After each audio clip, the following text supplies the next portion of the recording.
성도 여러분 안녕하십니까? 오늘도 이 귀한 안식일에 주님의 은혜와 사랑이 함께하는 귀한 안식일 되시기를 간절히 바랍니다.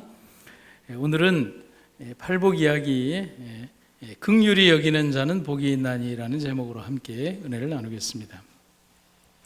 한 농부가 염소와 나귀를 기르고 있었습니다. 주인은 염소와 나귀 중에서 특별히 무거운 짐을 묵묵히 잘 나르는 나귀를 참 사랑했습니다. 근데 염소는 먹기만 하고 들이받기만 하니까 아무래도 사랑이 좀 덜했겠죠. 염소는 주인의 이런 태도가 굉장히 못마땅했습니다. 그래서 염소는 마음속에 주인이 항상 나귀만 사랑하는 게 너무 시기도 나고 질투를 느껴서 어떻게 하면 이 나귀를 어떻게 좀 괴롭힐까 해칠 계획을 꾸몄습니다. 그러다가 좋은 깨가 떠올라서 나귀의 귀에다 대고 이렇게 말을 했습니다. 나귀야, 너처럼 불쌍한 동물도 없을 거야. 주인은 너한테 힘든 일만 시키니 이런 억울한 일이 어디 있겠니? 내가 한 가지 꾀를 가르쳐 줄게. 어떻게 하면 되는데? 짐을 싣고 개울을 건널 때 자꾸 넘어져라. 그러면 주인은 네 몸이 쇠약한 줄 알고 다시는 힘든 일 같은 건 안 시킬 거야. 여러분, 나귀가 힘이 없으면 어떻게 하나요? 큰일 나는 거 아닙니까? 그러니까 이 염소가 꾀를 부린 겁니다. 근데 이 순진한 나귀가 그 말을 듣고 개울을 건널 때 일부러 계속 넘어졌습니다. 주인은 평소 건강하던 나귀가 넘어지는 것을 보고 자꾸 넘어지는 것을 보고 깜짝 놀라서 수의사에게 데려갔습니다. 그러자 이 수의사가 참 놀라운 처방을 주는 거예요. 나귀의 기력이 엄청나게 약해졌으니 염소의 간을 먹이면 금방 낫겠습니다. 그 얘기를 듣자 주인은 즉시 염소를 잡아서 나귀를 대접을 치료를 했다는 겁니다. 이런 참 황당하기 그지없는 이 우화의 이야기는 시기와 질투가 가지는 엄청난 이 결과가 얼마나 부메랑 같은 효과를 주는지에 대해서 우리에게 교훈을 주는 것입니다. 시기와 질투를 하면 그것의 가장 큰 희생자는 바로 나 자신이 된다는 것을 이야기를 통해서 말해주는 것입니다. 오늘 우리가 배우게 되는 긍휼이라는 말과는 전혀 반대의 이야기가 되겠지요. 그래서 유대의 격언에 보면 이런 말씀이 있습니다. 질투는 1000개의 눈을 가지고 있다. 그런데 하나도 제대로 보는 건 없다. 눈이 1000개가 있으면 뭐 하냐는 거예요. 시기의 눈에 머물면 1000개의 눈을 가지고서도 제대로 보는 눈이 하나도 없다. 오늘 우리는 예수님께서 산 위에서 하셨던 말씀을 통해서 여러분, 산 위에서 예수님께서 하셨던 산상의 이야기들이 오늘 우리들을 향하여 하시는 말씀이기도 하지만 가만히 보면 우리들을 대하시는 하나님의 마음이 산상의 이야기 속에 녹아 있다는 것을 우리가 알게 됩니다. 오늘 하시는 말씀은 이거예요. 긍휼히 여기는 자는 복이 있나니 저희가 긍휼히 여김을 받을 것이며. 아멘입니까? 여기에 보면 하나님께서 우리에게 주시는 복이 너무 감사해요. 내가 긍휼히 여기는 자에게는 내가 긍휼히 여기는 복을 줄 것이다. 산상수훈에는 긍휼에 대해서 이렇게 한 문장으로 말을 합니다. 긍휼히 여기는 자는 신의 성품에 참여하는 자들이다. 여러분 아멘입니까? 오늘 여기에서 설교를 끝내도 될 문장이 바로 이 문장 속에 있는 겁니다. 어쩌면 예수님께서 또 하나님께서 선언하신 가장 아름다운 신의 속성이 이 복이 또 이 선언 속에 있다는 사실을 우리는 보게 되는 것입니다. 위대한 축복의 선언 이면에는 사람이 스스로 완성하기 불가능한 품성이 긍휼이고 오직 전적인 하나님의 은혜로 이루어지는 것임을 알게 됩니다. 범죄와 또 그 결과에 대해서 한번 생각을 해보면 우리가 그 이유를 알 수가 있어요. 우리는 죄를 범하면 정죄를 당합니다. 그런데 예수님께서 십자가의 사랑으로 죄를 영원히 용서해 주셨습니다. 아멘입니까? 하지만 죄는 용서되었는데 죄의 결과마저 사라진 것은 아니에요. 그로 인한 나와 너의 불행의 결과는 남아있는 것입니다. 돈을 훔친 사람의 죄는 용서받았지만 그가 갚아야 할 돈은 여전히 남아있는 거예요. 잘못된 일을 행한 사람을 모든 이가 용서했다 하더라도 그는 여전히 부끄러운 흔적을 가지고 살아가야 하는 겁니다. 살인자가 용서받았다고 할지라도 그가 저지른 살인으로 인해 평생 고통 가운데 살아가야 하는 피해 가족의 삶의 고통이 사라진 것은 아니라는 것입니다. 즉 범죄는 심각한 고통, 즉 마음의 상처를 남긴다는 사실이에요. 그래서 범죄한 영혼은 자신의 죄책감을 잊어버리기 위해서 쾌락에 빠지거나 극단적인 선택을 하는 사람들도 있습니다. 그런 그들에게, 아니 우리 자신에게 돌파구를 제시하고 희망을 제시하는 것이 긍휼의 정신이라는 것입니다. 단순히 불쌍한 사람을 그냥 긍휼의 마음으로 보는 것, 안타까운 마음으로 보는 것이 긍휼이 아니라 심각한 죄의 영향력 가운데에서 어디도 위로받을 수 없는 사람이, 어떤 위로의 대상도 되지 못하는 사람이, 자기가 지은 죄 때문에 어떻게 할 수조차 없는 그런 고통에 있는 사람들에게 우리 예수님께서 주시는 사랑과 은혜가 바로 긍휼의 정신이라는 것입니다. 누구도 감히 죄에서, 그리고 죄의 결과에서 자유로운 사람은 없습니다. 하지만 누군가가 나에게 하나님의 긍휼을 베풀었고 그 긍휼 때문에 오늘 내가 사는 겁니다. 여기 계신 모든 사람들 가운데 용서를 구하지 않고 살아온 삶의 경험들이 있습니까? 혹은 내가 누군가에게 어떤 용서함을 구하지 않고 살아온 삶의 경험이 있을까요? 우리는 삶의 흔적과 족적들을 보면 수없이 많은 과오와 어려움들, 그리고 허물들을 지니고 살아왔습니다. 그런데 그 어떤 다른 누군가가 나에게 용서를 해 주었기 때문에 나는 그 긍휼 가운데 살아가고 있다는 것입니다. 그래서 한번 질문을 해보면 긍휼이란 뭔가?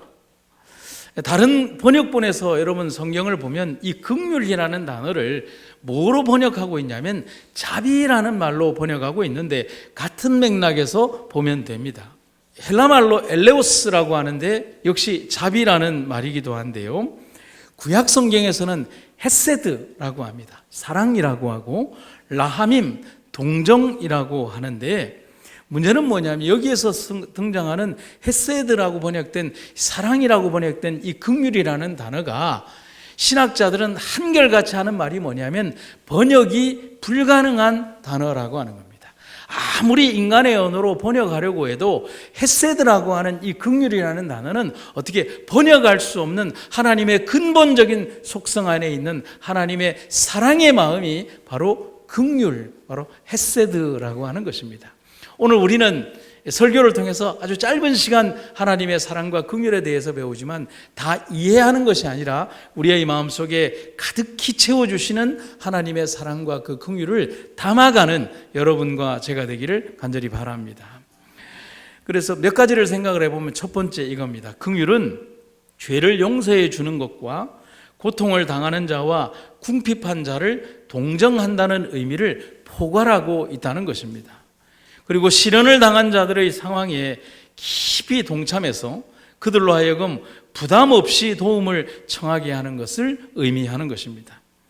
그래서 신약 성경에서는 우리가 용서를 대하는 자세, 즉 용서함으로 용서를 받는다는 사실을 계속 말하고 있습니다. 어떻게 해요? 우리가 용서함으로 용서를 받는다는 사실. 성경 몇 구절을 한번 연이어 보도록 하겠습니다. 심판은 자비를 베풀지 않는 사람에게는 무자비합니다. 그러나 자비는 심판을 이깁니다. 아멘입니까? 너희가 각각 중심으로 형제를 뭐하지 아니하면, 용서하지 아니하면 내 천부께서도 너희에게 이와 같이 하시리라. 우리가 우리에게 죄 지은 자를 사하여 준 것 같이, 아멘입니까? 우리 죄를 뭐하여 주옵시고 사하여 주옵시고. 마지막 네 번째요. 너희가 사람의 과실을 뭐하면, 용서하면 너희 천부께서도 너희 과실을 어떻게 하실 것이다? 용서하시려니와 너희가 사람의 과실을 용서하지 아니하면 너희 아버지께서도 너희 과실을 용서하지 아니하시리라. 우리가 인과관계에서 특별히 교회 안에서도 그런 일들이 많이 있어요. 나 그 사람 용서했어. 그런데 나 잊지는 않을 거야 라고 하는 말을 합니다. 이게 용서했다는 말인가요? 용서를 안 했다는 말인가요? 내 언어적으로는 용서를 했는데 내 본연의 깊은 마음에서는 용서가 되지 않는다는 말인 거예요. 그래서 우리 인간에게 있어서 용서란 참 힘들고 어려운 과정이며 내가 넘기 힘든 과정이기에 예수 그리스도의 십자가의 경험이 우리들 삶 속에 있다는 사실인 것입니다. 어떤 아이 이야기를 좀 해볼까 합니다. 어떤 아이가 있었는데 조금 지능이 떨어졌어요. 비록 다른 아이들보다 덩치도 작고 조금 성격은 이렇게 지능은 떨어졌지만 언제나 착한 마음으로 살아가고 있고 또 그렇게 살아가기를 바라는 아이와 부모님이 있었습니다. 그런데 이 아이와 부모님의 바람과는 달리 또래 아이들이 이 아이를 가만히 두지 않는 거예요. 그런데 아이가 잘 견뎌줬어요. 누가 욕을 하거나 따돌림을 해도 그 아이들을 미워하지 않고 잘 견뎌줬어요. 이 부모님이 뭐를 위해서 기도했냐면 그때마다 아이의 마음속에 증오심이 생기지 않도록 간절히 기도했던 거예요. 그런데 어느 날 심각한 상황이 왔어요. 아이의 행색이나 모습을 보니 여간 당한 게 아니에요. 아이의 옷은 찢어졌고 가방도 다 이렇게 흙이 묻어 있고 아이의 얼굴도 형편없이 아이들로부터 괴롭힘을 당하게 된 거예요. 근데 부모님은 이 부모를 가슴 졸이게 한 것은 아이의 반응이었어요. 주먹을 불끈 쥐고 부들부들 떨고 있는 거예요. 평상시 같으면 의연했을 아이가 주먹을 불끈 쥐고 부들부들 떨고 있는 거예요. 아이를 달래도 소용이 없어요. 부모의 마음이 아팠던 거예요. 이 아이의 마음속에 증오하는 마음과 분노하는 마음이 생기면 어떨까? 그런데 이 아이가 한참을 있더니만은 부모에게 이런 얘기를 하는 거예요. 난 절대로 가만히 있지 않을 거예요. 난 그 자식을 용서하고 말 거야. 10살짜리 한 소년에게서 우리가 신앙의 가장 근본적인 이 자세를 배우게 되는 것입니다. 이 부모는 울면서 웃는 아이의 얼굴을 보았습니다. 그리고 아이를 안아주었습니다. 그리고 부모의 일기장에는 이렇게 기록이 되어 있습니다. 우리의 아이는 그렇게 승리했다. 성도 여러분, 오직 예수님의 사랑과 긍휼에 사로잡힌 자만이 할 수 있는 선택이 뭔 줄 아십니까? 그게 용서예요. 하나님의 사랑에 매이지 않은 사람은 용서할 줄 몰라요. 긍휼이 뭔지를 몰라요. 왜냐하면 주먹에는 주먹으로, 감정에는 감정으로 모든 악에 대하여 그 악을 똑같은 방식으로 내가 갚을 수 있다고 생각하는 것이 세상의 방법이라면 예수 그리스도의 방법은 70번씩 7번이라도 내 자신이 비록 억울한 일을 당하고 이해할 수 없는 일을 당한다 할지라도 그 일들에 대하여 긍휼과 용서의 마음을 가지고 누군가를 미워하지 않겠다는 생각을 가지는 것이 긍휼의 마음이거든요. 그런데 그것은 언제만 생기느냐 하면 내 자신이 예수님에게 매일 때에만 생긴다는 사실입니다. 영감의 기별을 보시겠습니다. 그분은 우리를 우리의 가치에 의해 취급하지 않으신다. 참 중요한 말이에요. 우리가 당신의 사랑을 받을 가치가 있는지 묻지 않으시고 우리를 가치 있게 해주기 위하여 당신의 풍성한 사랑을 부어주신다. 그분께서는 원한을 품는 분이 아니시다. 그분은 벌을 주려 하지 않으시고 구속하려 하신다. 당신의 섭리를 따라 나타내시는 엄격함도 실은 완악한 자들의 구원을 위한 것이다. 그분께서는 사람들의 고통을 씻어주고 그들의 상처에 향유를 발라주고자 심히 갈망하고 계신다. 우리는 이 땅을 살아가며 얼마나 많은 상처와 고통 가운데 힘들어합니까? 예수님 역시도 우리들의 마음속에 그 상처를 매만져 주시면서 행여나 우리의 마음속에 사단이 주는 정신이 우리의 마음을 지배하지 않도록 사단과 똑같은 생각과 방식으로 이 세상을 대하지 않도록 예수님께서 세상을 이기셨던 그 방법으로 세상을 대하고 이길 수 있게 하기 위하여 얼마나 많은 사랑과 관심으로 우리를 돌보고 계신가를 잊지 않는 여러분과 제가 되기를 간절히 바랍니다. 긍휼의 단어인 헤세드에 대해서 잠깐 생각을 해보면 아까 말씀드린 것처럼 히브리어로 긍휼을 나타내는 단어가 헤세드입니다.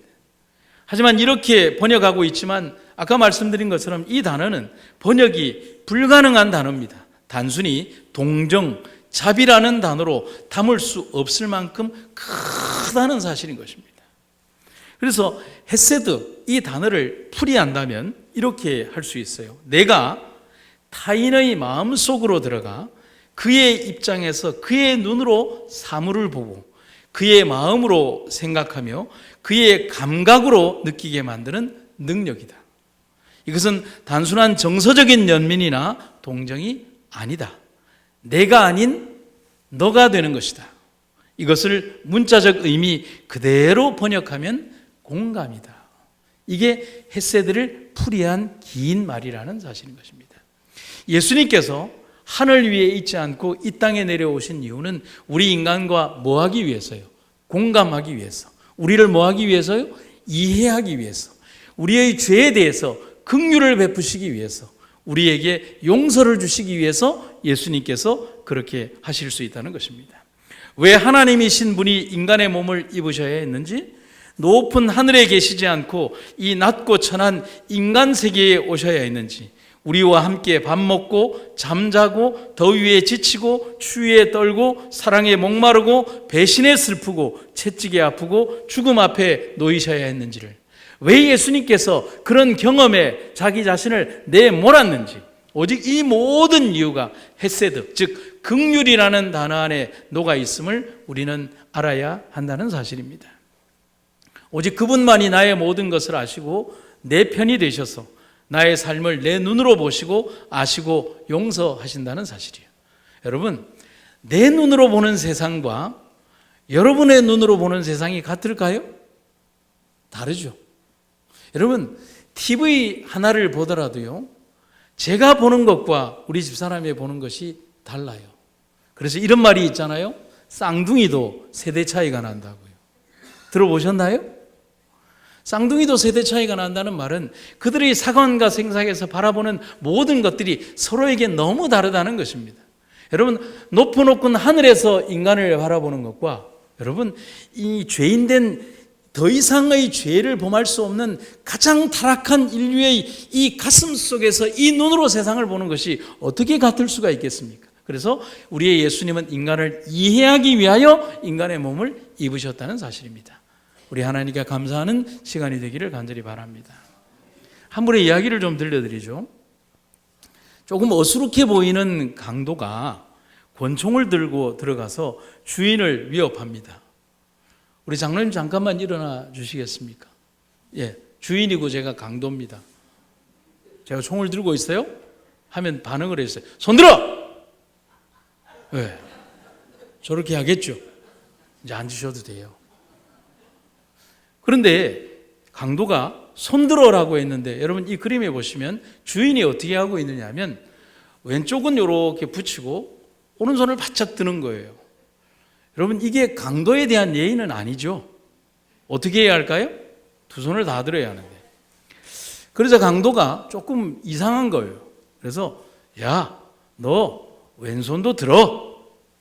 그러자 주인이 아주 고통스러워하면서 이 왼손을 드는 척 하다가 오른손만 더 바짝 드는 거예요.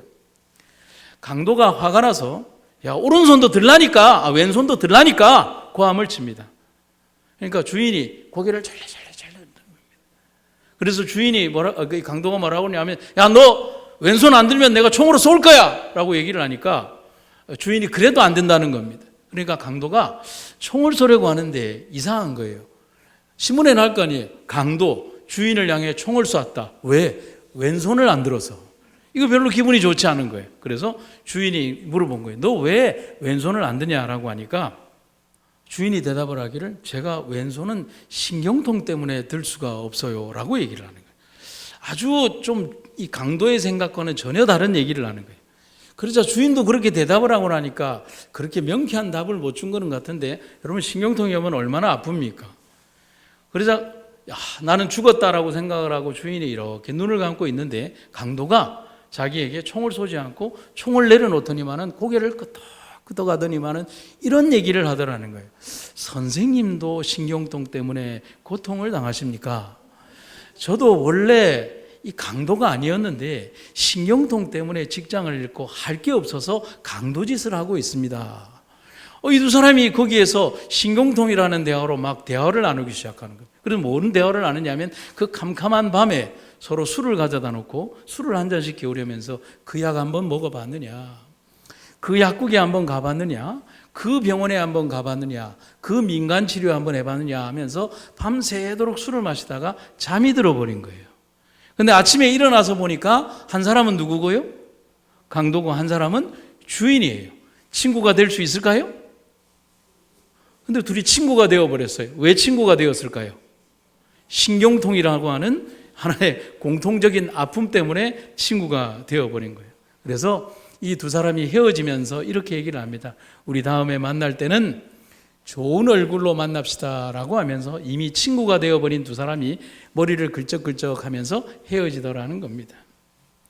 이 우스꽝스러운 이야기는 여러분, 세계적인 작가 오헬리라고 하는 사람이 지은 단편 소설집 강도와 신경통이라고 하는 곳에 나오는 하나의 소설입니다. 세계적인 소설 중에 이런 내용이 나와요. 그래서 제가 이런 내용의 글로 한번 이것을 느낌을 생각을 해봤어요. 뺏으려는 자와 지키려는 자 사이에 우정은 있을 수 없다. 하지만 그 둘 사이에 존재하는 동일한 아픔이 둘을 하나로 엮을 수 있다. 그것을 우리는 공감대라고 합니다. 왜 창조주가 하늘을 버리고 이 땅에 왔을까? 왜 그분이 십자가를 지셨을까? 왜 배반당하고 인간이 되고 배고프고 그리고 죽고 그리고 그는 우리의 아픔과 고통을 이해하시기 위하여 그렇게 하셨을까? 우리 인간을 이해하기 위하여 하늘이 아닌 이 땅으로 내려오셔서 인간이 되셔야만 되었던 이유를 우리는 예수님의 성육신에서 볼 수 있다는 사실입니다. 뭐 하기 위하여? 누구를요? 우리가 아니죠. 누구를? 나를 이해하기 위하여. 아멘입니까? 감사하십니까? 성경의 기별을 봅니다. 그리스도께서는 본래 하나님과 똑같은 분이면서도 하나님과 똑같은 자리에 있지 않으시고 도리어 자신을 온전히 비운 후에 종의 모습을 취하셔서 우리와 똑같은 사람이 되셨습니다. 이처럼 사람의 모습으로 이 땅에 오신 그리스도께서는 자신을 온전히 낮추셔서 죽기까지 아버지 하나님께 순종하셨으니 곧 십자가에 달려 죽으신 것입니다. 그래서 예수님이 사시고 보여주셨던 삶은 누군가를 사랑하고 이해하며 품어주는 긍휼의 삶이었다는 것입니다. 내가 아파봤다? 내가 고통당해봤다? 내가 배고파봤다? 내가 배반당해봤다? 내가 외로워봤다? 내가 처절한 죽음을 맛보았다. 너희들이 당했던 모든 그 고통을 내가 다 당했다.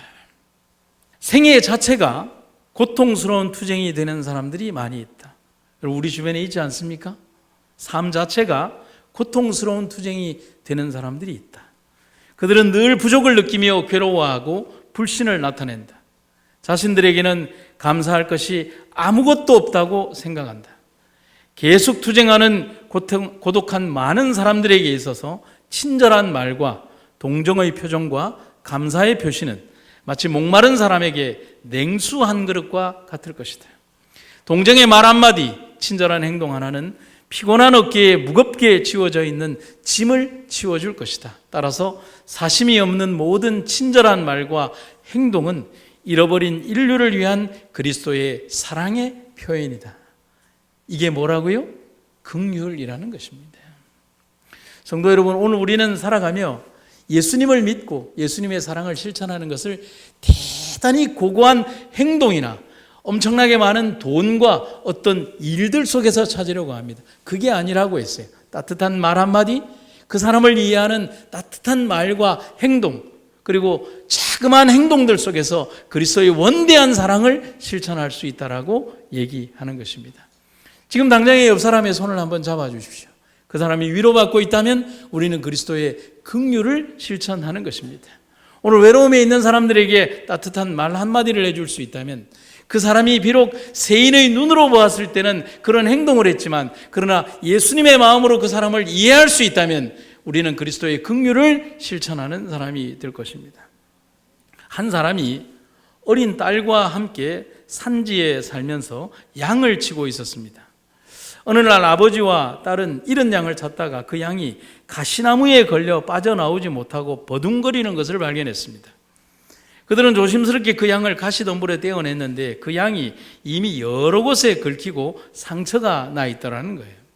상처가 나고 여러 곳에 긁힌 자국을 보면서 이 딸이 너무 불쌍해서 울면서 아버지에게 이렇게 말하는 거예요. 아빠, 저 나무가 너무 미워요. 저 나무 좀 잘라버려요. 라고 얘기를 한 거예요. 왜냐하면 양을 아프게 했으니까. 다음날 아버지와 딸은 도끼를 가지고 그 가시나무를 잘라버리려고 그곳을 찾아갔습니다.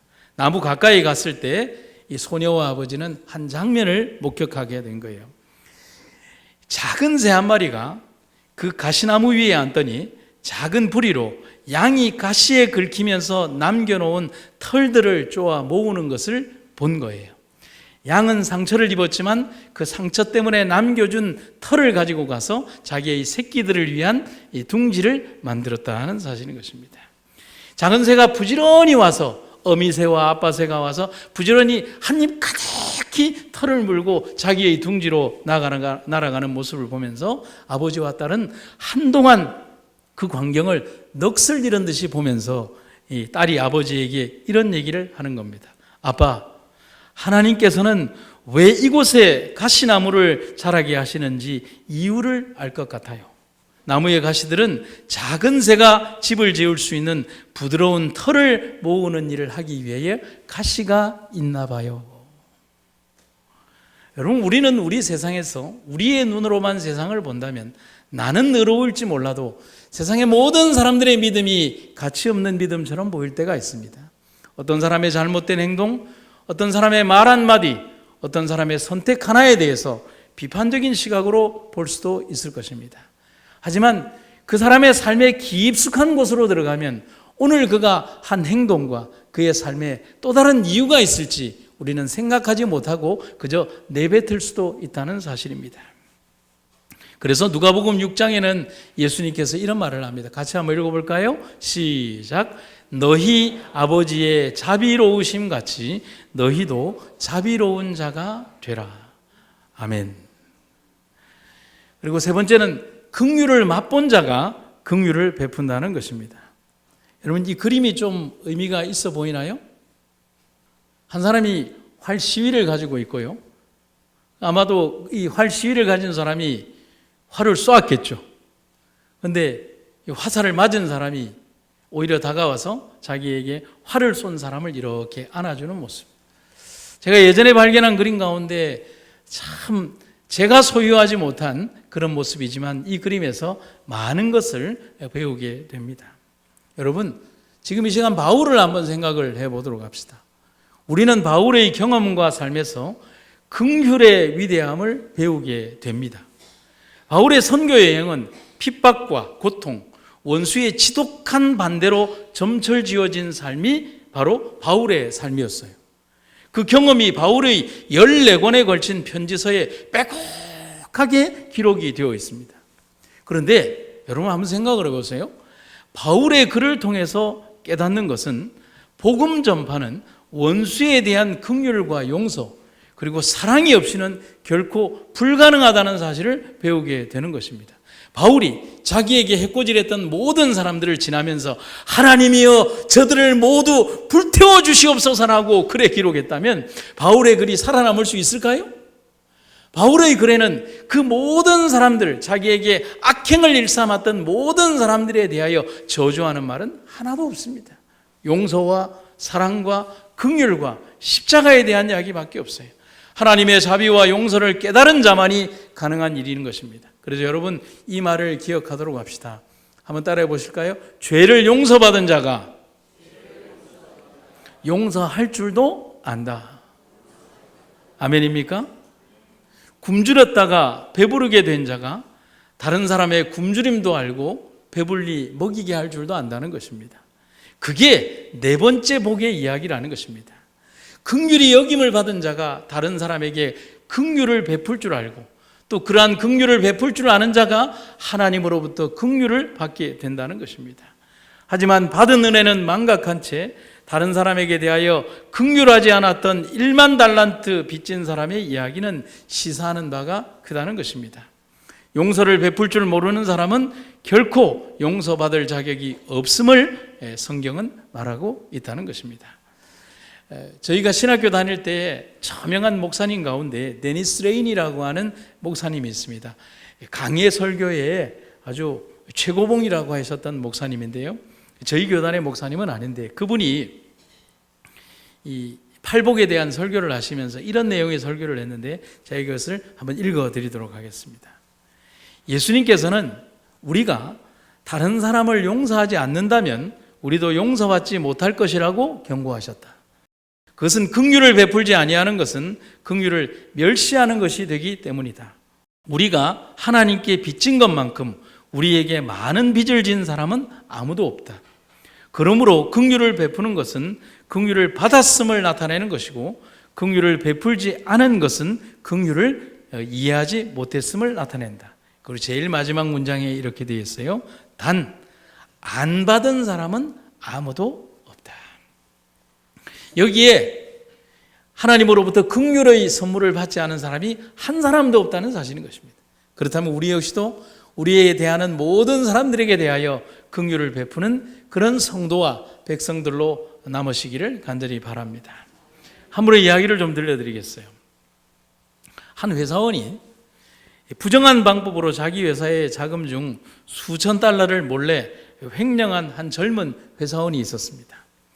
이 일이 결국은 적발이 되었고 사장실에 가서 경위를 보고해야 했습니다. 그는 자신에게 내려질 법적 조치가 너무 두려웠습니다. 그 일이 모두 사실이라는 질문에 그는 솔직하게 그렇다라고 답변을 했습니다. 그러자 사장은 깜짝 놀랄 만한 질문을 던졌습니다.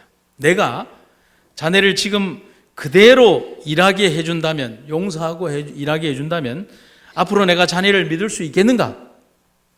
젊은이의 얼굴이 환해지면서 이런 대답을 합니다. 사장님, 여부가 있겠습니까? 저도 이 일로 인해 깨달은 바가 많습니다. 사장이 이렇게 말을 했습니다. 나는 자네에게 책임을 묻지 않겠네. 가서 일을 계속하게. 이 젊은이와 이 대화를 끝내면서 젊은이는 사장에게 이렇게 질문을 합니다. 사장님, 제가 지은 죄가 작지 않은데 왜 저에게 이런 용서를 해주십니까? 사장은 마지막으로 이 젊은이에게 이런 얘기를 합니다. 자네가 알아야 할 것이 한 가지가 있어. 이 세상에서 유혹에 넘어갔다가 관용을 받은 사람은 자네가 두 번째 사람이야. 그 첫 번째 사람이 바로 나야. 나도 자네와 같은 짓을 과거에 했었지. 자네가 받고 있는 자비를 나도 예전에 받았다네. 이 사람은 자신이 과거에 용서를 받았기 때문에 그 용서로 인하여 재기할 수 있었고 그리고 그 회사의 사장으로 남을 수 있었기 때문에 그러한 용서와 관용이 주는 엄청난 힘과 책임감을 느꼈기에 이 젊은이의 회개를 보고 그 사람을 위하여 용서해 주기로 했다는 사실인 것입니다. 용서받은 사람은 진정으로 자신이 용서받았음을 알고 있어야 한다는 사실입니다. 성도 여러분, 오늘 우리가 예수님으로부터 크고 아름다운 용서를 받았다는 사실을 여러분과 제가 잊지 마시기를 간절히 바랍니다.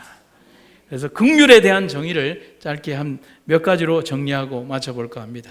첫 번째, 긍휼은 다른 사람의 신발을 신고 걷는 것이다 라고 말을 합니다.